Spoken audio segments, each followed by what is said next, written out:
사실 오늘의 주제는 손익관리에 대한 내용입니다. 자, 그러려면 뭘 알아야 될까요? 사실은 안타깝게도 아까 제가 처음에 얘기했던 내용들이 머릿속에 좀 그려지나요? 자, 그런데 문제는 이건 뭐냐? 겉으로 봐서는 나오지 않는 실제 이 매장을 운용해서 성공하고 있는, 실패하고 있는 수많은 업체의 데이터를 다 수집해서 그걸 가공해서 성공하는 아이와 실패하는 아이와 그 중간쯤 대충 가는 아이들이 왜 그러는지 이런 걸 가지고 설명하는 연구를 누군가 해야 되겠죠. 그리고 그런 연구를 하려고 하는데 누군가 협조를 해야 되겠죠. 근데 또 협조가 안 됩니다. 예를 들면 제가 이런 연구를 하겠다고 해도 일단 우리나라 프랜차이즈 기업들이 데이터를 주지 않고요. 프랜차이즈 기업이 주고 싶다 그래도 가맹점주가 주지를 않습니다. 자기가 얼마가 들어가는지를 노출시키고 싶지 않다는 거죠. 매출도 비용 구조도. 그게 자기의 경쟁력이라고 생각하는데 아니요. 그건 바보예요. 왜? 그걸 노출시켜야 우리가 다 살아갈 수가 있습니다.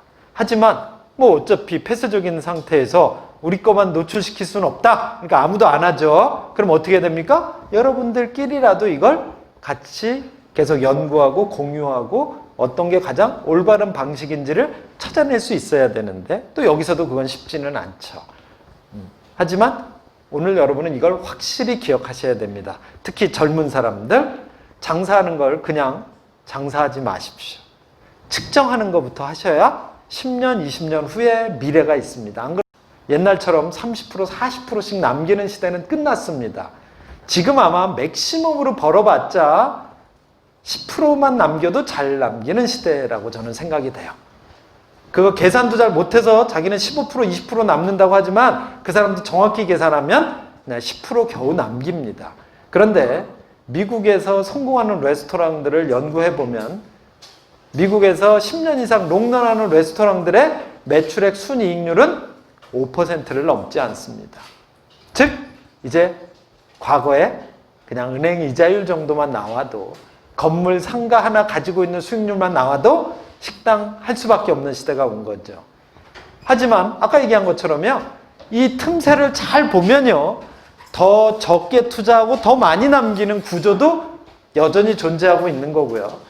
더 많이 투자하고도 더 못 버는 구조도 많이 만들어져 있습니다. 여러분이 이걸 계속 측정해 나가고 서로 코웍을 하면서 이런 데이터를 같이 공유하고 하면서 가장 경쟁력 있으면서 부가가치가 높은 비즈니스 모델을 만드는 거. 이걸 제가 뭐라고 얘기했다 그랬죠? 컨셉이라고 얘기했습니다. 그래서 외식 경영자들은, 외식을 컨설팅하는 사람들은, 외식을 연구하는 사람들의 대부분이 어디에 포커스가 맞춰져 있냐? 바로 이런 구조를 가장 경쟁력 있게 만드는데 포커스가 맞춰져 있다는 걸 아시면 되겠습니다. 자, 그러면 이걸 조금 더 깊이 들어가겠습니다. 이건 뭐냐면 그렇게 했을 때 좀 더 구체적으로 이 각각의 모든 비용 구조가 어떤 수준에 있을 때 가장 이상적일까를 알 수 있으셔야 됩니다.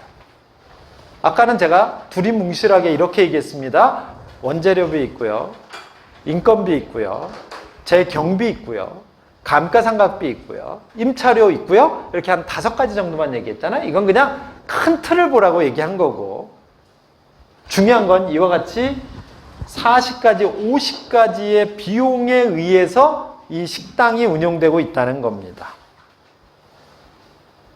그러니까 가만히 보십시오. 매출도요. 매출 원가가 보면 재료, 식재료에다 더 많이 투자할지 음료에다 더 많이 투자할지 아니면 기타 딜리버리나 테이크아웃에다 더 많이 투자할지 이 배분을 어떻게 하느냐에 따라 여러분의 경쟁력이 생길 수도 있습니다. 똑같은 5,000원을 받는데 어떤 사람은 햄버거와 음료와 프렌치 프라이를 주는데요. 이 5,000원을 받기 위해서 내가 5, 3, 15, 1,500원의 원가를 가지고 3개의 메뉴를 줍니다. 그러면 이 1,500원으로 어떤 사람은 햄버거에 500원, 음료에 500원, 프렌치 프라이에 500원 이렇게 원가를 투자할 수도 있겠죠. 어떤 사람은 햄버거에 1,000원, 프렌치 프라이에 300원, 음료에 200원 이렇게 투자할 수도 있고요. 어떤 사람은요, 오히려 역으로 햄버거에 500원, 프렌치 프라이에 800원, 음료에 300원 이렇게 투자할 수도 있을 겁니다. 누가 이길까요?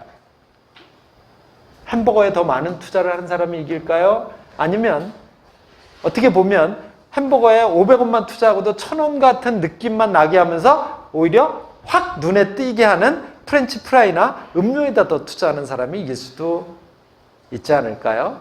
자, 이와 같이 이제 우리는 그냥 비용이라고 하는 게 그냥 뭉뚱그려져 있는 금액만큼 그냥 통으로 갖다 집어넣는 게 아니라 내가 얼마나 세밀하게 쪼개느냐에 따라 이게 경쟁력이 달라진다는 겁니다. 자, 만약에 우리 이렇게 쪼개봅시다. 삼겹살을 주는데 삼겹살 1인분을 먹기 위해서 나가는 식재료들을 전부 조사해 봅시다. 일단 삼겹고기가 있겠죠. 소스가 있겠죠. 야채가 있겠죠. 기타 반찬이 있겠죠. 자, 이래가지고 내가 15,000원을 받으면서 거기에 30%인 약 4,000원, 5,000원을 가지고 이 5가지 종류를 제공한다고 가정하겠습니다. 자, 그런데 어떤 사람은요, 이 5가지를 안 분해서 주는 사람도 있고요. 어떤 사람은요, 그냥 나머지 4가지는 싹 없애버립니다. 그냥 고기하고 소금만 주고 그 돈을 전부 고기에다 투자할 수도 있겠죠. 그럴 수도 있지 않습니까? 자, 이와 같이 여러분이 비용 배분을 어떻게 하느냐가 결국은 이런 의사결정의 기준이 되고 그게 바로 여러분 매장의 경쟁력이 된다는 겁니다. 그런데 그게 재료에서만 나오는 게 아니라 여러분 인건비도 한번 보십시오. 이게 인건비가 이렇게 무서워졌습니다. 인건비가 그냥 급여가 인건비가 아닙니다, 여러분. 여러분이 직원들에게 투자하는 어마어마한 돈들의 항목입니다. 급여, 아르바이트, 통근, 상여, 퇴직금, 법정 복리후생비, 복리후생비, 교육비, 하다못해 여러분 사람 구하려고 여기저기다가 주는 돈 등등등, 거기다 그들이 먹는 식대 등등등 다 합쳤을 때, 이것도 물론 우리나라 건 지금 정확한 데이터가 없기 때문에 할 수 없이 제가 일본 데이터를 갖고 왔는데요. 식당이 버텨내려면 식재료비 30%, 식당이 버텨내고 말고 간에 어쩔 수 없이 인건비는 이미 매출액의 30% 선을 넘어섰습니다. 이걸 줄이려니까 키오스크를 쓰네, 뭘 어쩌네 저쩌네 하지만 여러분 그래봤자 거의 줄기 힘들 겁니다. 왜? 잘못 줄이면 돈을 줄이는 게 아니라 매출을 줄이고 여러분 매장의 경쟁력을 줄이고 결국 여러분을 폐업의 길로 가게 만들 겁니다. 줄이는 게 장땡이 아니라는 얘기죠. 그 외에도 봅시다. 수도광열비, 소모품비, 사무용품비, 수선비, 판매 촉진비. 판매 촉진비 아까 제가 얘기한 것처럼 하나도 안 쓸 수도 있어요. 하지만 성공하는 기업들은 대부분 3 내지 4% 그 이상을 쓰는 기업도 있다는 것이죠. 여러분의 전략입니다. 안 쓰고도 할 수 있다면 가장 좋겠죠? 하지만 이 세상에 그걸 안 쓰는 기업은 존재할 수 없을 겁니다. 왜? 스타벅스만 해도 어마어마한 판촉비를 쓰고 있어요. 광고를 안 할 뿐이지. 근데 요즘은 이제 광고도 시작했습니다. 왜 시작한 걸까요? 더 강력한 판촉을 하겠다는 거죠. 그러니까 여러분 보십시오. 어마어마한 사람들이 거기 가서 줄을 서서 새벽부터 그거 하나 받겠다고. 그 가방이 뭔지 아십니까? 판촉비로 만들어진 가방입니다. 그 가방을 그냥 어디서 주워다 주는 게 아닙니다. 판촉비입니다. 그런데 이걸 어떤 사람은 블로그에 쓰는 사람도 있고 스타벅스처럼 가방을 만드는 사람도 있고요. 어떤 사람은 인스타그램에 쓰는 사람도 있고 어떤 사람은 TV 광고를 하는 사람도 있고 어떤 사람은 라디오 광고를 하는 사람도 있고 어떤 사람은 연예인한테 주는 사람도 있고 PPL에다 쓰는 사람도 있겠죠. 이것도 마찬가지입니다. 돈이 중요한 게 아닙니다. 어디에 썼을 때 가장 내 매출과 고객 만족도에 더 높은 영향을 미치는지를 판단할 수 있어야지 어디다 쓰느냐가 의미가 있는 거지. 무조건 광고한다고 좋고요. 무조건 홍보한다고 좋고요. 무조건 그런 판매 촉진용 홍보물을 만들어서 나누어 준다고 좋고요. 1+1을 한다고 무조건 좋고요. 아니라는 얘기죠.